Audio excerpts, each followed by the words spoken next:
And of course, this still leaves some pressing questions for tens of thousands of travelers today. CTV's Kimberley Fowler joins us live in studio now with more reaction from those that are impacted. Kimberley. Well, Austin, earlier today it looked like the worst of the flight disruptions were in the rearview mirror, but now Air Canada flight attendants refusing the federal government's order to return to work, while travelers' plans are still up in the air. More than 15 Air Canada flights scheduled to depart or arrive at Ottawa International were canceled today. The airline says it plans to resume flights tomorrow evening, but many travelers we spoke to today still have questions.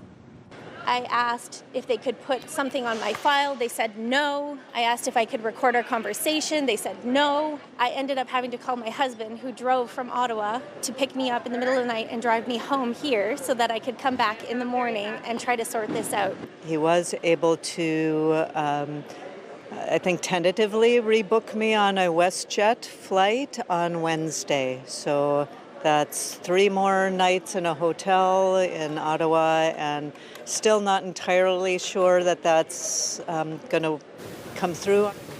And while some are seeing their travel plans through Ottawa derailed, others are left outside the country trying to get back home. Adam and Vanessa Wilson are stuck in Grenada with their 3-year-old son after their Air Canada flight to Toronto, originally scheduled for this afternoon, was called off at the last minute. They're now left to foot the bill on additional hotel and car rental accommodations and take extended, possibly unpaid time off work. I mean, as far as I'm concerned, Air Canada is doing a really horrible job of communication. It was only until a couple of hours before we were supposed to leave that we got a cancellation email. In the meantime, we have tried to contact Air Canada multiple times. We were placed on hold for 4+ hours.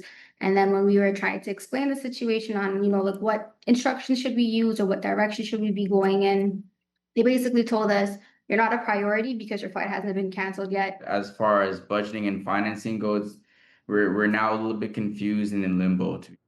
The Wilsons were told if they manage their own booking, Air Canada says they can get a partial refund. However, one-way flights from Grenada to Toronto right now are significantly higher than what they originally paid for when they booked their trip back in January, potentially leaving them out of thousands of dollars just on their flights.